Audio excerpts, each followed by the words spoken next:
पिछले क्लास में हम सीख रहे थे मैकेनिकल प्रॉपर्टीज ऑफ फ्लूइड के बारे में। ठीक। और आप देखे थे कि जब लिक्विड रेस्ट में है तो उसके हाइट के साथ अलग अलग पॉइंट पर प्रेशर किस तरह से वेरी करेगा। ये सारे पॉइंट को आप देख रहे थे। आप ये भी सीखे थे कि सेम लेवल पर प्रेशर सेम होगा। आज हम इसी चैप्टर के अगले टॉपिक की तरफ स्विच करने वाले हैं। और देखिए हमारा अगला टॉपिक क्या है। मान लीजिए कि कोई कंटेनर है आपके पास,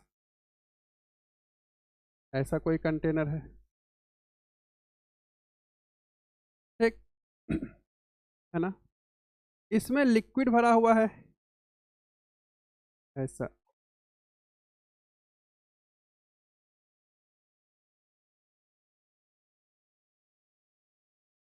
हम्म,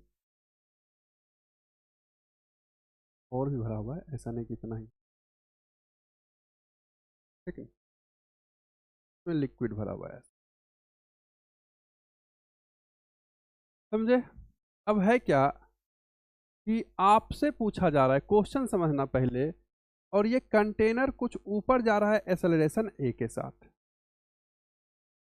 ठीक। लिक्विड का डेंसिटी है रो एल। क्या है लिक्विड का डेंसिटी? Rho L. क्वेश्चन को समझना। मान लीजिए कि एक बाल्टी है, उसमें पानी भरा हुआ है और ये बाल्टी को किसी लिफ्ट में रख दिया गया है और लिफ्ट एक्सेलरेशन ए से ऊपर जा रहा है। आपका बाल्टी भी ऊपर जाएगा। तब इस केस में आपसे पूछा जा रहा है कि अपर लेयर से एच हाइट नीचे जाएंगे तब प्रेशर क्या होगा। ठीक। समझना खेल को। क्वेश्चन समझ चुके होंगे आप कि किसी कंटेनर में लिक्विड रखा हुआ है, लिक्विड का डेंसिटी रो एल है और ये कंटेनर एक्सेलरेशन ए से ऊपर के तरफ जा रहा है बच्चे। तो आपसे पूछा कि लिक्विड के अपर लेयर से एच हाइट नीचे आएंगे तो प्रेशर क्या होगा। ठीक। तो समझना चीजों को। आप प्रेशर निकालने के लिए एक फिर से इमेजिनरी सिलेंडर लेना है इसे। ठीक। इस इमेजिनरी सिलेंडर का हाइट कितना है भाई? h। और इसका क्रॉस सेक्शन एरिया है a। अब जिस पॉइंट पर हमसे प्रेशर पूछा जा रहा है, इसी पॉइंट पर प्रेशर पूछा जा रहा है ना भाई, तो इस पॉइंट का प्रेशर हम एज्यूम कर लेते हैं p। ठीक। ये इमेजिनरी सिलेंडर लिक्विड का ही सिलेंडर है, कोई एक्स्ट्रा सिलेंडर बाहर से नहीं डाला गया इसमें। ठीक। और इसका क्रॉस सेक्शन एरिया हमने बता दिया आपको a है। अब ध्यान से देखना, हम फिर से न्यूटन सेकेंड लॉ लगाने वाले हैं। इस सिस्टम को हम सिलेंडर सेलेक्ट कर रहे हैं। ठीक ना। और इस सिलेंडर को हम सिस्टम सेलेक्ट किए भाई। अगर इस सिलेंडर को हम सिस्टम सेलेक्ट किए तो आप मुझे जरा बताना कि इसका इमीडिएट सराउंडिंग कौन कौन है। इसका इमीडिएट सराउंडिंग होगा ऊपर वाला एयर, जो इस पर नीचे की तरफ प्रेशर अप्लाई करेगा ऐसा। पी नोट एटमॉस्फेरिक प्रेशर है ये पी नोट। ठीक। अगर फोर्स की बात करें तो ऊपर से नीचे की तरफ फोर्स लगेगा कितना? पी नोट इंटू ए। ये लग गया फोर्स। ठीक। समझना बातों को। नीचे वाला लिक्विड भी इसका इमीडिएट सराउंडिंग है। पहले मैं लिखूं, इसका इमीडिएट सराउंडिंग कौन है? एयर। एयर इस पर फोर्स ऊपर से नीचे की तरफ लगा दिया है और इसका इमीडिएट सराउंडिंग है नीचे वाला लिक्विड। और इसका इमीडिएट सराउंडिंग है ग्रेविटी। तो हमने एज्यूम किया है भाई कि यहाँ का प्रेशर P है, तो नीचे से लिक्विड इसको ऊपर की तरफ धक्का देगा। ठीक ना। और वो फोर्स कितना होगा? Pressure into area. समझे। और इसका इमीडिएट सराउंडिंग ग्रेविटी है, तो ग्रेविटी इसको नीचे की तरफ खींचेगा और ये फोर्स होगा mass into gravitational acceleration mg। समझ गए इस खेल को। हम क्या करना चाह रहे हैं, क्योंकि ऑब्जेक्ट का एक्सेलरेशन वाई डायरेक्शन में है, तो वाई डायरेक्शन के सारे फोर्स को लिख रहे हैं यहाँ पर। और इसके बाद हम लगाने वाले हैं न्यूटन के सेकेंड लॉ को और लिखेंगे F इक्वल टू ma। और इसी कंडीशन के सहारे, इसी की पॉइंट के सहारे हम इस पॉइंट का प्रेशर निकाल पाएंगे। देखना, हम लिख रहे हैं वाई डायरेक्शन में लगने वाला force is equal to mass into acceleration, y direction का एक्सेलरेशन है ये। अब ध्यान से देखना, क्वेश्चन में एक्सेलरेशन वाई डायरेक्शन का गिवन रहेगा ए, और वही एक्सेलरेशन हम यहाँ पर यूज किए हैं, समझिएगा इस चीज को। अब चूंकि हमने यहाँ पर प्लस साइन लिखा है, मतलब ऊपर लगने वाले फोर्स को, ऊपर के एक्सेलरेशन को हमने प्लस लिखा है भाई, तो यहाँ पर भी आप ऊपर लगने वाले सारे फोर्स को प्लस लिखोगे और डाउनवर्ड डायरेक्शन में सारे फोर्स को माइनस लिखोगे। आप लिखिए वाई डायरेक्शन में कौन कौन सा फोर्स लग रहा है, एक है P इंटू ए, देखो इसका डायरेक्शन ऊपर के तरफ है इसलिए प्लस लिखा, प्लस एटमॉस्फेरिक प्रेशर का जो फोर्स है वो डाउनवर्ड डायरेक्शन में है और उसको आप लिखोगे माइनस P नोट ए, ठीक। प्लस एक फोर्स और लग रहा है यहाँ पर, ग्रेविटी का फोर्स जो डाउनवर्ड डायरेक्शन में है, तो इसको आप लिखोगे minus mg is equal to mass into acceleration. देखिए ये मास किसका है, जिसको आपने सिस्टम सेलेक्ट किया है। सिस्टम किसको सेलेक्ट किया है, आप इस इमेजिनरी सिलेंडर को सिस्टम सेलेक्ट किए हैं, ये मास इस सिलेंडर का है। पहले आप सिलेंडर का मास निकाल लीजिए। सिलेंडर का मास निकालने के लिए आप लिखोगे वॉल्यूम इंटू डेंसिटी, क्योंकि आपका सिलेंडर लिक्विड का ही है तो डेंसिटी भी हमने लिक्विड का यूज किया है।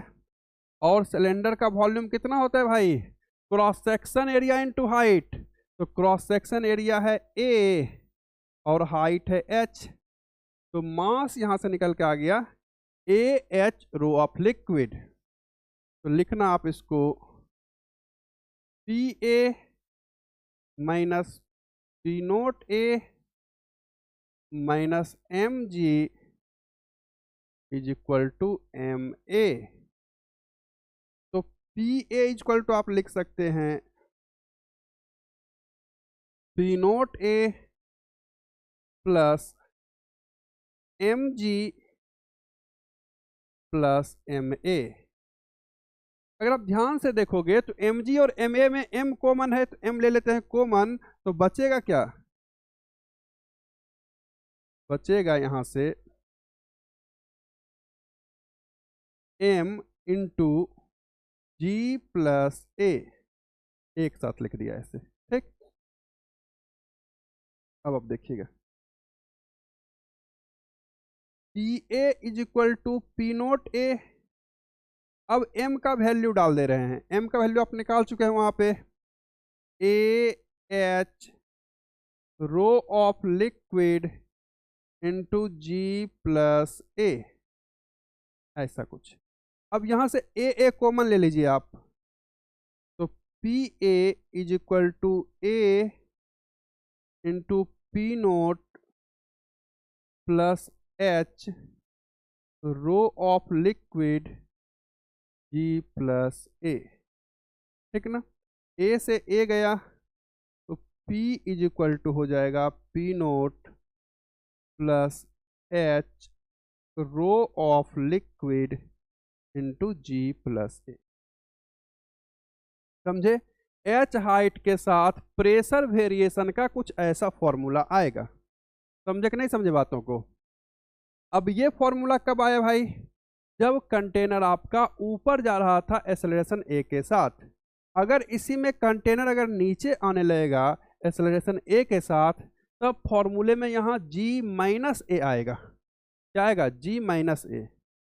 तो आप लिखना, देखिए फॉर्मूला थोड़ा थोड़ा वेरी करेगा एक्सेलरेशन के डायरेक्शन को बदलने से। तो अगर नीचे आएगा ना तो फॉर्मूला ऐसा हो जाएगा P equal to P nought plus rho of liquid H G minus A, ठीक ना। तो आप फॉर्मूले को जनरली ऐसा लिखना P nought plus rho of liquid H into G effective, ठीक ना, समझे। जब कोई कंटेनर मूव करने लगेगा एक्सेलरेशन A के साथ, उसमें प्रेशर का वेरिएशन क्या आएगा हाइट के साथ, उसके लिए आप ये फॉर्मूला यूज करोगे। और जो भी G इफेक्टिव होगा डाल देना, वो नेट एक्सेलरेशन आपको निकाल के डालना पड़ेगा G इफेक्टिव के जगह पे, ठीक। बढ़ते हैं, देखिए अगला टॉपिक क्या है, पिछले क्लास में भी यही पैटर्न था, वहाँ पर लिक्विड के साथ कंटेनर भी रेस्ट में था, आज कंटेनर मूव कर रहा है। तो वहाँ पर था पहले वाई डायरेक्शन में प्रेशर का वेरिएशन, फिर एक्स डायरेक्शन में प्रेशर का वेरिएशन। यहाँ पर भी वही है, अब एक्स डायरेक्शन में प्रेशर का वेरिएशन निकालेंगे। देखो मान लीजिए आप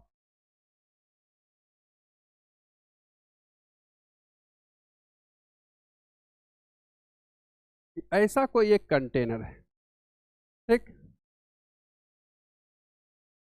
ये इधर जा रहा है एक्सेलरेशन ए से, ठीक ना, और तब हमसे कोई पूछे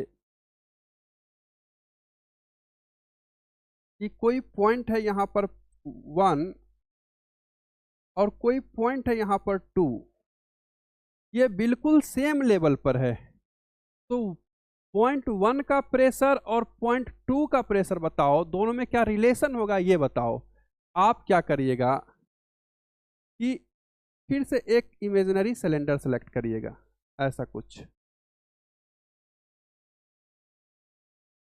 ठीक, समझे। पॉइंट 1 को लेते हुए और पॉइंट 2 को लेते हुए हमने एक सिलेंडर बना दिया भाई। इस सिलेंडर का लेंथ है फिर से L, ये इमेजिनरी सिलेंडर है जो उसी लिक्विड का सिलेंडर है जो लिक्विड इस कंटेनर में है। अब पहले पॉइंट के प्रेशर को हम P1 लिख रहे हैं, दूसरे पॉइंट के प्रेशर को हम P2 लिख रहे हैं, ठीक ना। अब ध्यान से देखना, जो यहाँ पर वाला लिक्विड है, ये वाला लिक्विड इस सिलेंडर पर इस तरफ फोर्स लगाएगा, है कि नहीं। और मान लीजिए सिलेंडर का क्रॉस सेक्शन एरिया है A, हमने ये नहीं लिखा, क्रॉस सेक्शन एरिया है A। तो देखो इधर वाला लिक्विड हम सिर्फ एक्स डायरेक्शन के फोर्स की बात कर रहे हैं, ठीक ना। तो एक्स डायरेक्शन में ये वाला लिक्विड इस पर उस तरफ फोर्स लगाएगा, तो जो इधर वाला लिक्विड है ये इस पर उस डायरेक्शन में फोर्स लगाएगा, और उस फोर्स का वैल्यू होगा 0.1 का pressure into area, cross section area. किसका एरिया लिया? सिलेंडर का। ध्यान से देखना, अब यहां पर जो लिक्विड है ये वाला, वो इस पर इस तरफ फोर्स लगाएगा, और वो फोर्स होगा P2 इंटू ए। ठीक, क्वेश्चन को बहुत प्यार से समझना।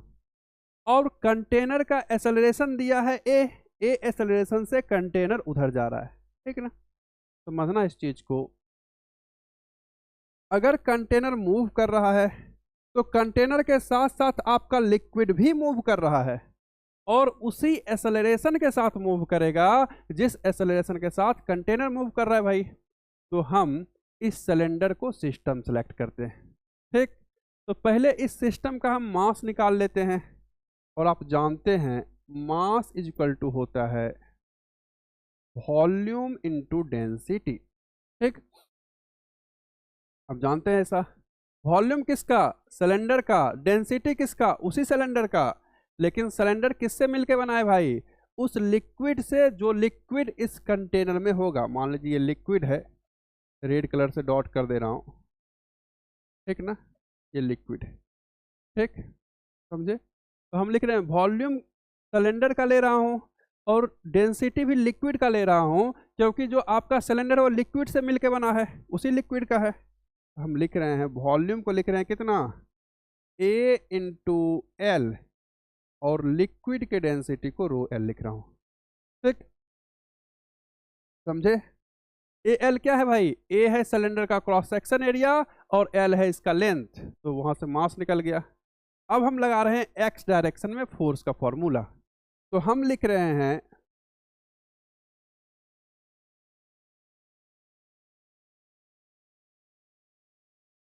Mass into acceleration. ऐसा लिखें, कुछ दिक्कत है तो बताओ पहले। अब देखो फिर से, जैसे हमने मास इनटू एक्सेलरेशन यहाँ लिखा है, मतलब इसको हमने पॉजिटिव लिया है, पॉजिटिव साइन के साथ लिखा है। मतलब क्या है भाई? हमारा एक्सेलरेशन उस डायरेक्शन में है, तो उस डायरेक्शन के एक्सेलरेशन को हम पॉजिटिव लिए हैं, मतलब उस डायरेक्शन के फोर्स को भी हमको पॉजिटिव लेना पड़ेगा। अब फोर्स तो दो ही लग रहा है यहाँ पर, P1A और P2A। तो फोर्स को हम लिख रहे हैं P1A, इसको प्लस साइन के साथ लिखा, समझे ना क्यों? क्योंकि इसका डायरेक्शन और इसका डायरेक्शन सेम है, और हमने इसको प्लस कंसीडर कर चुका है, ठीक। प्लस दूसरा फोर्स कौन है हमारा P2A, उसको हम लिख रहे हैं minus P2A is equal to M into A, और M का वैल्यू हम डाल दे रहे हैं AL rho L। A cylinder का क्रॉस सेक्शन एरिया है, L सिलेंडर का लेंथ है, रो L सिलेंडर का डेंसिटी है, क्योंकि लिक्विड से ही बना है तो लिक्विड का डेंसिटी यूज किया है। अब जरा ध्यान से देखना, ये कैपिटल ए था, ये क्रॉस सेक्शन एरिया वाला ये था, ठीक है ना। मास का वैल्यू डाला ऐसे, फिर लिखा ये AL rho of liquid into A ये वाला है, ठीक ना, एक्सेलरेशन। जरा ध्यान से देखोगे, हम इसको लिखेंगे क्या, P1A minus P2A is equal to AL rho of liquid into A। अब देखो A कैंसिल कर दिए, आया क्या, P1 minus P2 is equal to L rho of liquid into acceleration A। समझे इस चीज को। अब नोटिस करने वाली बात क्या है यहां पर कि P1 minus P2 is equal to L rho of liquid into A आया है।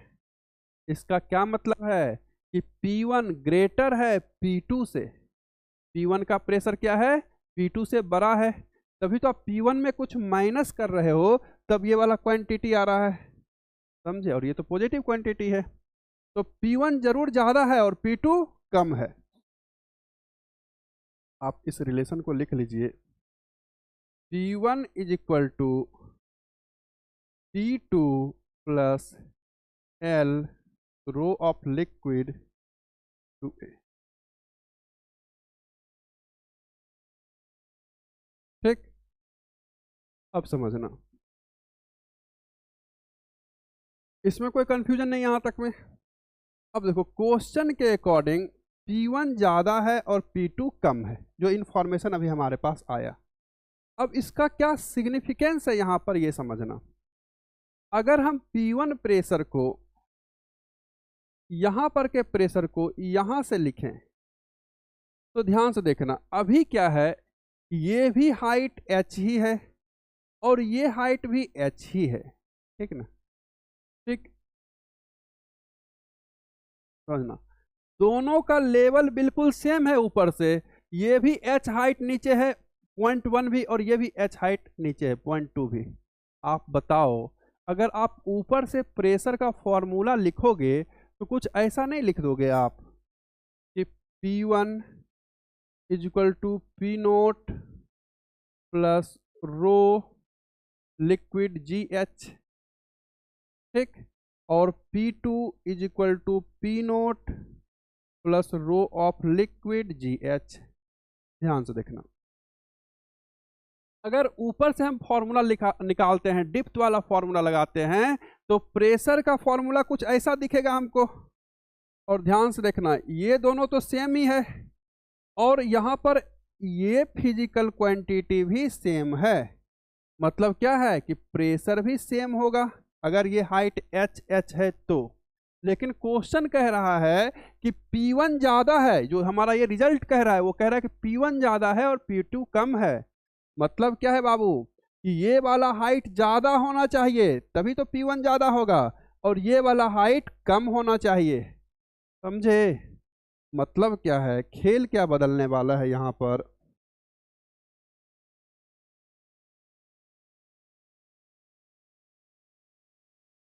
समझना चीजों को, खेल क्या बदलने वाला है कि P1 पॉइंट जो है लिक्विड में थोड़ा नीचे होगा और P2 थोड़ा सा ऊपर से लिक्विड से थोड़ा सा कम नीचे होगा। हम शेप बना रहे हैं,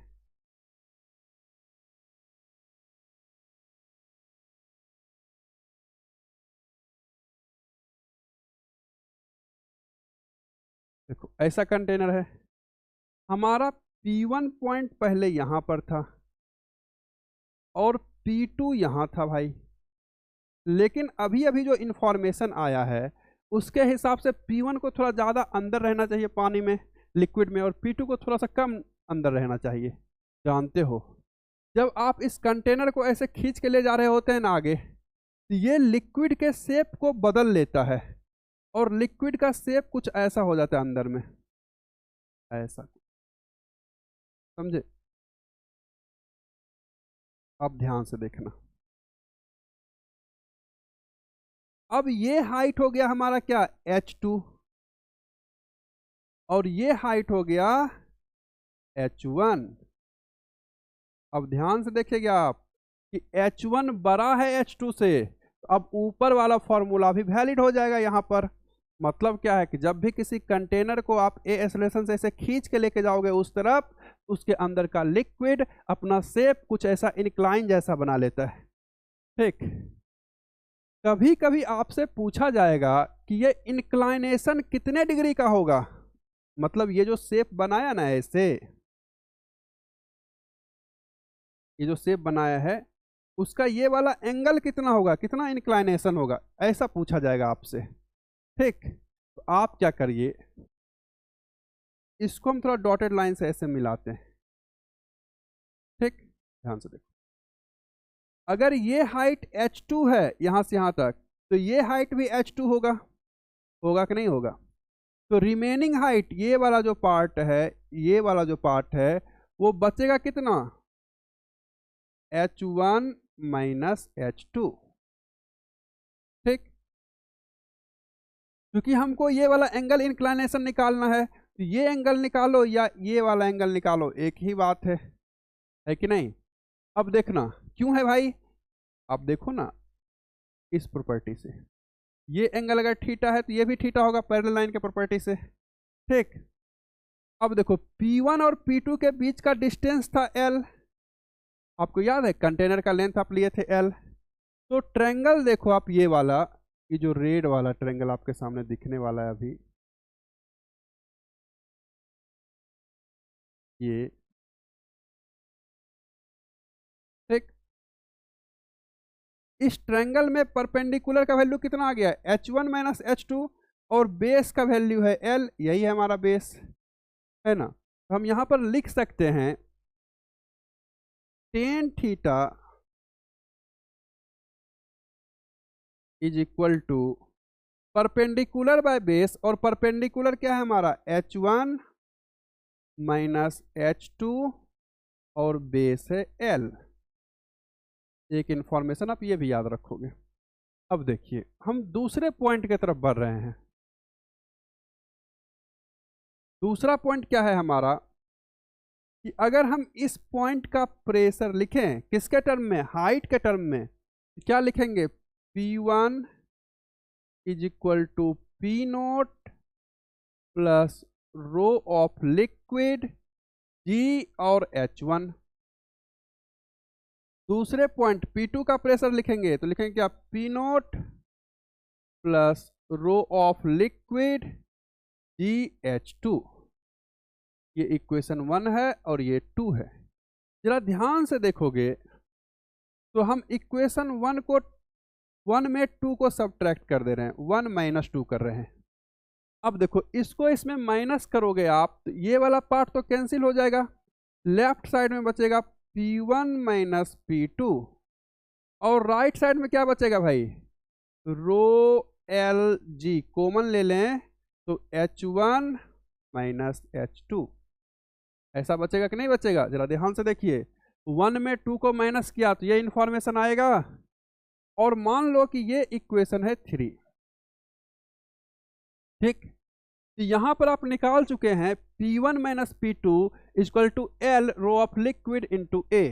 तो हम इस P1 माइनस P2 के जगह पर ये वाला वैल्यू सब्स्टिट्यूट कर सकते हैं, तो यहां से लिख रहे हैं L rho of liquid into A equal to rho of liquid into G H1 minus H2। ये चीज समझे आप? अब देखो रो एल को रो एल से कैंसिल किया, क्या आ गया, ध्यान से देखो, इधर आया A by G is equal to H1 minus H2 by L। दिखा आपको ये चीज? आप थोड़ा सा और इसको आगे बढ़ाएंगे, मॉडिफाई करेंगे, तो ध्यान से देखो H1 minus H2 by L का वैल्यू क्या आया है? A बाई जी।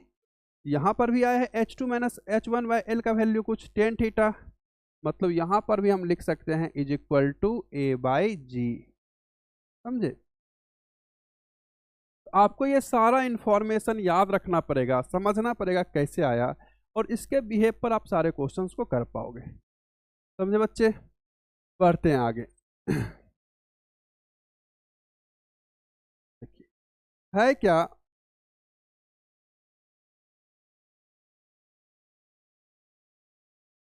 आपके पास इस बार ढेर सारा फॉर्मूला हो चुका है, इस पर अब क्वेश्चन करने की बारी है। क्वेश्चन क्या है? पहला क्वेश्चन है IIT JEE 1981 का, ठीक ना। क्वेश्चन है कि ऑब्जेक्ट का एक्सेलरेशन इस तरफ है, कुछ पूछा है शेप क्या होगा लिक्विड का। तो आप अभी अभी देखे हैं शेप क्या होगा। अगर कोई लिक्विड ऐसे भरा हुआ है इसमें और इसको इधर खींचोगे एक्सेलरेशन a के साथ, तो शेप आप जानते हैं कुछ ऐसा हो जाएगा, ठीक। तो ऐसा ऑप्शन एक ही है यहाँ पर, ऑप्शन सी। समझे? बढ़ते हैं दूसरे क्वेश्चन की तरफ। इस क्वेश्चन में तो कुछ था नहीं, पीछे का थ्योरी अभी अभी आप देखे हो। देखना बच्चे, आगे क्वेश्चन तो अभी नहीं है हमारे पास, लेकिन एक नए टॉपिक की एंट्री हो रही है। और ये टॉपिक क्या है आप समझना इस चीज को। आपसे पूछा क्या गया है कि कोई लिक्विड है, सिलेंड्रिकल शेप में ऐसे कुछ रखा हुआ है, और इस सिलेंडर का लेंथ है L, क्रॉस सेक्शन एरिया है A। क्या है बच्चे? सिलेंडर का लेंथ है L और क्रॉस सेक्शन एरिया है A। लिक्विड का डेंसिटी गिवन है रो, ठीक। ये जो लिक्विड है किसी रोटेशनल एक्सिस के अबाउट ऐसे ऐसे रोटेट हो रहा है, ठीक ना। किसी रोटेशनल एक्सिस के अबाउट रोटेट हो रहा है, और हमसे पूछा जा रहा है कि किसी दो पॉइंट के बीच प्रेशर डिफरेंस क्या होगा। देखिए, आज तक आप जो भी क्वेश्चन बनाए हो, अलग अलग पॉइंट पर आप प्रेशर निकाले हो, उसमें आप एक ही कॉन्सेप्ट का यूज किए हैं, न्यूटन के सेकेंड लॉ का। तो हम इस क्वेश्चन में भी न्यूटन के सेकेंड लॉ को ही लगाने वाले हैं, उसी के थ्रू यहाँ पर भी हम प्रेशर डिफरेंस निकालेंगे, ठीक। देखिए कैसे निकालेंगे, समझना। मान लीजिए आप कि यहां से x डिस्टेंस पर एक dx थिकनेस का एलिमेंट है, ठीक। dx थिकनेस का ये एलिमेंट, अगर आप जरा ध्यान से देखोगे तो इस dx थिकनेस के एलिमेंट को अगर आप प्यार से देखो तो है क्या कि ये इस एक्सिस के अबाउट, ये जो एक्सिस है इसके अबाउट x डिस्टेंस के रेडियस पर सर्कुलर पाथ पर रोटेट कर रहा है, ठीक ना। हमारा जो dx एलिमेंट है वो x रेडियस पर सर्कुलर पाथ पर ओमेगा स्पीड से रोटेट कर रहा है, ऐसे ऐसे। और आप जानते हैं कि कोई ऑब्जेक्ट अगर सर्कुलर पाथ पर रोटेट कर रहा है तो सर्कुलर पाथ पर रोटेट करने के लिए सेंटर के तरफ एक फोर्स की रिक्वायरमेंट होती है, और उस फोर्स का वैल्यू कितना होता है? m omega square into radius. मतलब क्या है कि हमारा जो ये एलिमेंट है जरूर इस पर भी नेट फोर्स किधर लग रहा होगा? सेंटर के तरफ। और उस फोर्स का वैल्यू कितना रहा होगा? एलिमेंट का mass into omega square into radius, यही ना। तो जरा ध्यान से देखो, आपके इस एलिमेंट पर कौन कौन फोर्स लगा सकता है भाई? आपका ये एलिमेंट है, ठीक। और किसी भी एलिमेंट पर, किसी भी सिस्टम पर फोर्स कौन लगा सकता है? Immediate surrounding. कौन लगाएगा? Immediate surrounding. तो ध्यान से देखो, इसका इमीडिएट सराउंडिंग कौन कौन है? इस लिक्विड का इमीडिएट सराउंडिंग है इधर वाला लिक्विड और इधर वाला लिक्विड। ये इसको इधर धक्का देगा और ये इसको इधर धक्का देगा। देखो, हम मान लेते हैं कि इधर का प्रेशर है P, ठीक, और इधर का प्रेशर इससे थोड़ा सा तो डिफरेंट होगा। तो मान लो इधर का प्रेशर है P प्लस dP, ठीक। हम इस साइड का प्रेशर एज्यूम किए हैं P प्लस dP, और इस साइड का प्रेशर है P। अब जरा ध्यान से देखोगे तो इधर वाला लिक्विड इस पर इधर फोर्स लगाएगा। इस फोर्स को हम एज्यूम कर रहे हैं F1, और लिखें जरा F1 is equal to pressure into area, ठीक। और मान लीजिए इधर वाला लिक्विड इस पर इधर फोर्स जो लगा रहा है उसका नाम है F2, और F2 को हम लिख रहे हैं क्या, उस साइड का pressure P plus DP into area, ठीक। अब ध्यान से देखना, क्योंकि ऑब्जेक्ट सर्कुलर पाथ पर घूम रहा है, इस पर लगने वाला नेट फोर्स इस डायरेक्शन में होगा, और इस फोर्स का वैल्यू कितना होगा, एलिमेंट का mass into omega square into radius. तो ध्यान से देखना, हम इधर लगने वाले फोर्स को पॉजिटिव ले रहे हैं, ठीक ना। तो लिखो, ऐसा लिखे हम कि F is equal to element का मास मान लेते हैं dm है, ओमेगा एंगुलर स्पीड से घूम रहा है तो ओमेगा स्क्वायर, और रेडियस है x। अब ध्यान से देखो, ये सारे फोर्स का वेक्टर एडिशन है। अब ध्यान से देखो, फोर्स कौन कौन लग रहा है, F1 और F2। हमने इधर वाले फोर्स को पॉजिटिव लिया है, इधर लग रहा है F2। F2 का पॉजिटिव लिखोगे, आप लिखिए यहां पर F2 plus minus F1 is equal to dm omega square x, ऐसा लिख सकते हैं हम। तो सीखना इस चीजों को। अब देखो ध्यान से, F2 का जरा वैल्यू डाल दीजिए यहाँ पर, और dm भी निकाल लेते हैं।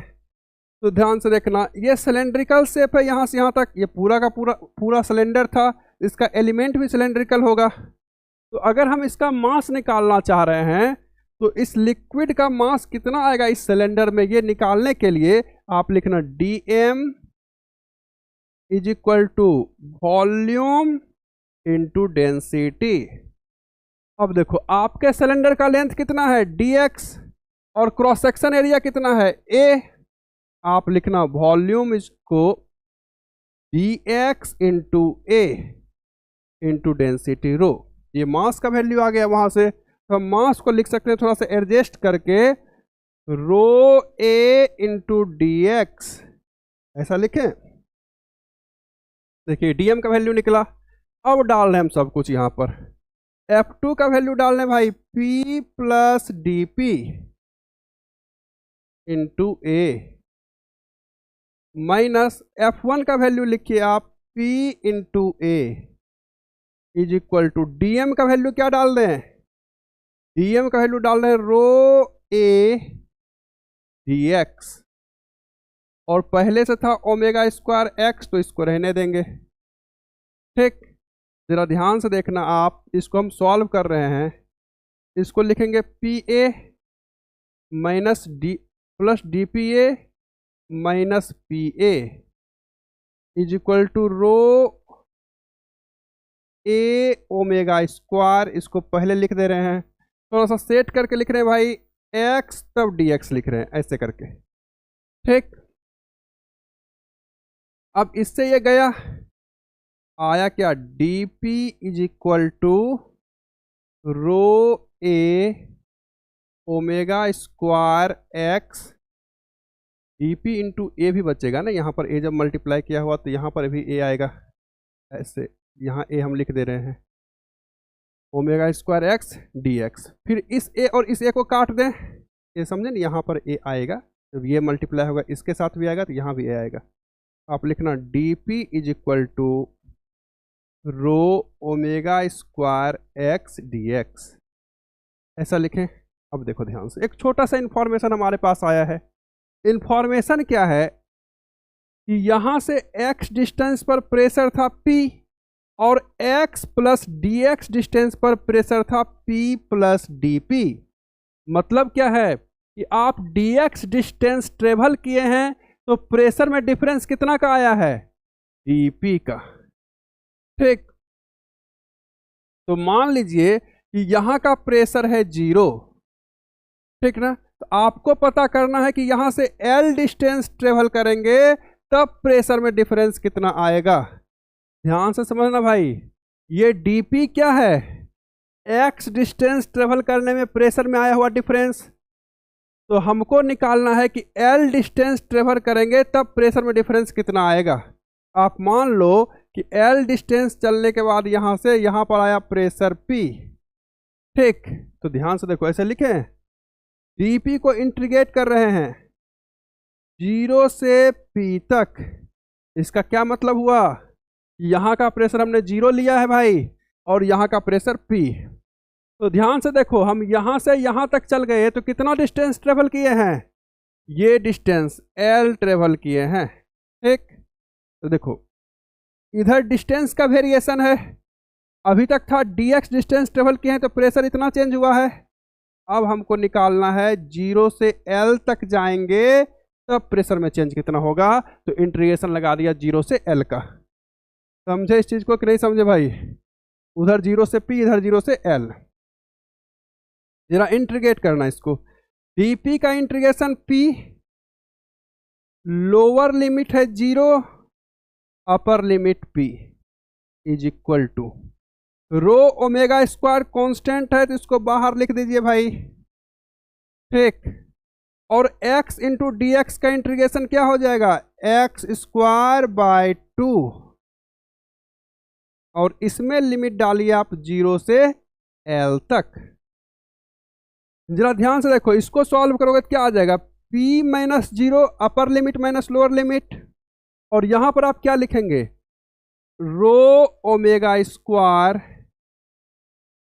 x के जगह पर एक बार L डालिए आप, तो L square by 2 minus x के जगह पर एक बार आप 0 डालिए तो 0 का स्क्वायर बाय 2, ये क्या आ गया भाई, P इज इक्वल टू आया,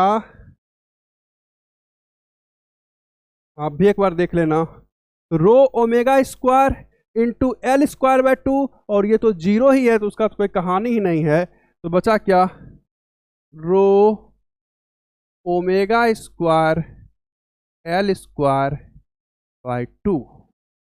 ये क्या है भाई, रोटेशनल एक्सिस से L डिस्टेंस तक इधर चलोगे तो रोटेशनल एक्सिस का प्रेशर माइनस यहाँ का प्रेशर, मतलब रोटेशनल एक्सिस और से L डिस्टेंस चलने के बाद जो प्रेशर डिफरेंस आया है वो आया है रो omega square L square by 2।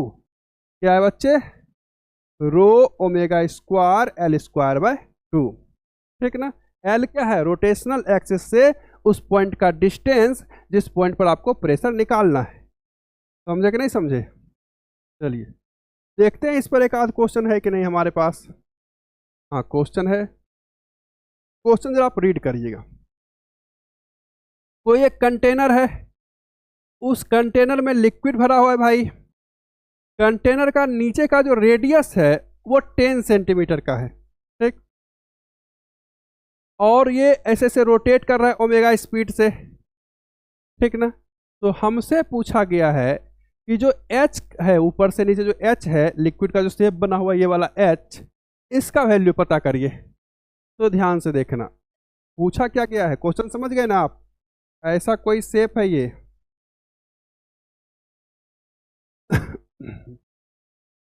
ऐसा कोई शेप है, और ये ओमेगा स्पीड से ऐसे रोटेट कर रहा है भाई। तो लिक्विड का ऐसा कुछ शेप बन गया है, H हाइट लिक्विड ऊपर उठ गया है, ऐसे देखो ये हाइट H, अगर मैं ऐसे पेन चलाऊं तो ये हाइट H, ठीक। यहां से यहां तक लिक्विड आया हुआ है। तो हमसे पूछा गया है कि इस H हाइट का वैल्यू बताओ। तो आप क्या करना, देखो ये रोटेशनल एक्सिस है ही, है कि नहीं। आप यहां का प्रेशर निकाल सकते हैं, समझे, कैसे निकालोगे, यहां का प्रेशर निकालो पहले आप इस रोटेशन के थ्रू। क्या हो जाएगा, मान लीजिए यहां का प्रेशर है P, कुछ है यहाँ का प्रेशर P1, ठीक। उस P1 का वैल्यू अगर हम रोटेशन के तहत निकालें तो क्या लिखेंगे, P1 इज इक्वल टू, क्या आया था फॉर्मूला याद है आपको, ओमेगा, आप जरा पीछे पलट के बार देख लेना फॉर्मूला क्या आया है, जरा देखो ध्यान से, रो omega square L square by 2। तो ध्यान से देखना, समझना इस चीज को, फॉर्मूला था भाई कि कोई रोटेशनल एक्सिस है ऐसे, इससे एल डिस्टेंस पर प्रेशर अगर आपको लिखना है, आप लिखिए रो omega square L square by 2, ठीक ना। ध्यान से देखो, इस पॉइंट पर अगर हम प्रेशर लिखें तो लिखेंगे ऐसा रो omega square L square by 2। L क्या है, यहां से यहां तक का डिस्टेंस, यहां पर एल क्या है, यहां से यहां तक का डिस्टेंस है ना, और ये रेडियस होगा।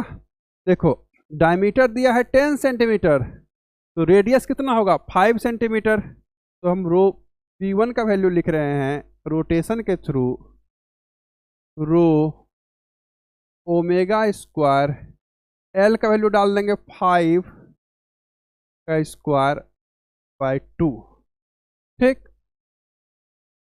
ये तो हमने रोटेशन से निकाल दिया। अब लिक्विड के अंदर H हाइट नीचे जाते हैं तब प्रेशर क्या होता है, जरा वो फॉर्मूला भी लगा दीजिए। अगर H हाइट नीचे वाला फॉर्मूला आप लगाओगे तब लिखोगे P is equal to P nought plus rho ji H, ठीक ना। अब ध्यान से समझना है क्या, ये दोनों वैल्यू P1 का है, ये P1 क्या है, रोटेशन के थ्रू इस पॉइंट और इस पॉइंट का प्रेशर डिफरेंस। तो ध्यान से देखो ये पॉइंट कहां पर है, एयर के कांटेक्ट में है, इसका प्रेशर P नोट होगा और इसका प्रेशर P1 माना है हमने। आप इसको ऐसे भी लिख सकते हैं P1 minus P nought equal to this, या नहीं तो ऐसे भी लिख सकते हो आप कि इसका जो प्रेशर आप निकाले हो इसका भी अपर पॉइंट एयर के ही कांटेक्ट में है, आप वहां पर भी P नोट को इग्नोर कर सकते हो। अगर आप इसको इग्नोर करेंगे तो क्या हो जाएगा, P1 is equal to rho ji H. समझे क्या बोला, कंफ्यूज मत हो जाना कि P नोट को गायब क्यों कर दिया। हम ये कहना चाह रहे थे अभी कि ये जो पॉइंट है ये भी एटमॉस्फेरिक प्रेशर में है और यहाँ पर हमारा P1 है कुछ, तो इस दोनों पॉइंट का प्रेशर डिफरेंस का ये फॉर्मूला था, याद है आपको। उसमें हमने यहाँ का प्रेशर 0 ले लिया था, तो 0 से वहाँ तक इंटीग्रेट किया था। अगर यहाँ का प्रेशर P नोट है तो प्रेशर डिफरेंस यहाँ से भी हो जाता है P1 माइनस पी नोट, तब लिखते फॉर्मूला आप रो omega square L square by 2, ठीक ना। अब फिर यहाँ पर भी फॉर्मूला यही आ जाता, इसको जरा इधर कर दो, लिख सकते हैं ऐसा P1 minus P nought equal to rho ji H, ठीक। अब आप मान लीजिए इसको इक्वेशन 1 मान लेते हैं आप और इसको इक्वेशन 2, इस ये दोनों साइड इक्वल है तो ये भी इक्वल होगा, तो दोनों को इक्वेट कर दीजिए। हम लिख सकते हैं rho ji h is equal to, ये वाला वैल्यू डाल दीजिए, रो ओमेगा स्क्वायर, आर का वैल्यू है 25 क्योंकि 5 का स्क्वायर हो गया, आर का वैल्यू क्या था 5, उसका स्क्वायर 25 बाई 2। रो से रो गया, इसमें तो कोई कंफ्यूजन नहीं है भाई। अब बचा क्या, हमको निकालना है एच ना, एच इक्वल टू क्या आ गया 25 ओमेगा स्क्वायर बाई 2g, है कोई ऐसा ऑप्शन में 25 omega square by 2g, option C, ठीक।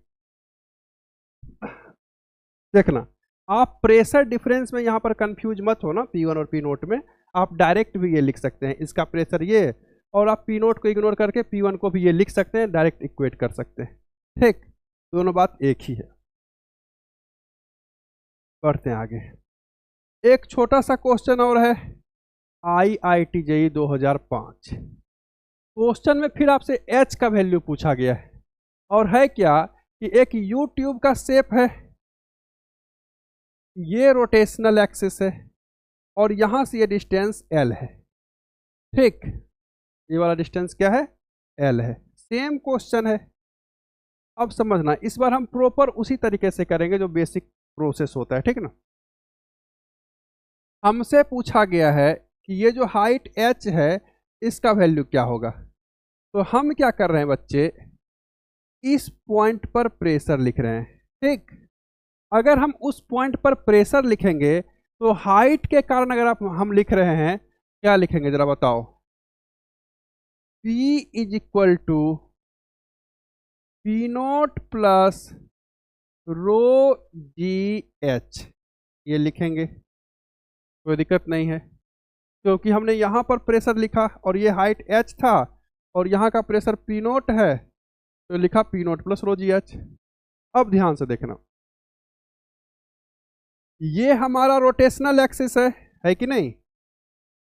अगर हम यहाँ पर पॉइंट, इस पॉइंट को रिफरेंस लें, तो इस पॉइंट का प्रेशर भी एटमॉस्फेरिक प्रेशर के इक्वल होगा कि नहीं? डायरेक्ट एटमॉस्फेयर के कांटेक्ट में है ये, और यहाँ का प्रेशर हम P मान चुके हैं, P। तो आप पीछे रोटेशन का फॉर्मूला निकाल चुके हो कि रोटेशनल एक्सिस का प्रेशर P है और यहाँ P नोट है और यहाँ का प्रेशर P है, तो प्रेशर डिफरेंस का फॉर्मूला क्या था? आप लिखे थे, ये जो फॉर्मूला आया था डेल्टा P का फॉर्मूला था, एक बार फिर से आप लिख लीजिए, is equal to rho omega square L square by 2। इसको हम क्या लिखते थे? P, जिस पॉइंट का प्रेशर निकालना है, और ये है P नोट या P1 मान लो, ये है रोटेशनल एक्सिस पर लिक्विड का pressure, is equal to rho omega square L square by 2। तो ध्यान से देखिए, यहाँ पर जो रोटेशनल एक्सिस के पास लिक्विड का प्रेशर है वो P नोट है, आप लिख सकते हैं P माइनस P नोट। यहाँ का प्रेशर P और रोटेशनल एक्सिस के पास प्रेशर P नोट, क्योंकि ये एयर के ही कांटेक्ट में है, is equal to rho omega square. L क्या होता था भाई? एल होता था उस पॉइंट का रेडियस जिस पॉइंट का आप प्रेशर निकालना चाह रहे हो। देखो इसका रेडियस क्या हो जाएगा, यहाँ से यहाँ तक का डिस्टेंस, और ये डिस्टेंस क्वेश्चन में पहले से गिवन है एल, तो सब कुछ फॉर्मूला में डाला हुआ है, कुछ डालने की जरूरत है ही नहीं, एल स्क्वायर बाय 2। समझे? जरा ध्यान से देखिए, इसको इधर कर दीजिए, तो P minus P nought is equal to rho ji H. अब ध्यान से देखना, ये वाला P यहाँ पर भी क्या है? यही है, यही प्रेशर है, और P नोट क्या है वहाँ पर भी एटमॉस्फेरिक प्रेशर है, यहाँ पर भी वही चीज़ है। तो इक्वेशन 1 और इक्वेशन 2 को जरा ध्यान से देखोगे तो लेफ्ट हैंड साइड आपस में इक्वल है, तो राइट हैंड साइड भी इक्वल होगा। आप लिखिए क्या? Rho ji h is equal to rho omega square L square by 2। Rho से रो गया, एच का वैल्यू आया omega square L square by 2g। समझे बातों को? देखो, अगर आप पिछले क्वेश्चन में P और P नोट में कंफ्यूज हुए होंगे तो यहाँ आप क्लियर हो गए होंगे इस चीज़ से, ठीक ना? तो ये था थोड़ा सा कहानी रोटेशन ऑफ फ्लूइड की। हम अगले क्लास में नए टॉपिक के साथ मिलेंगे, ठीक है बच्चे? ले रहने देते हैं।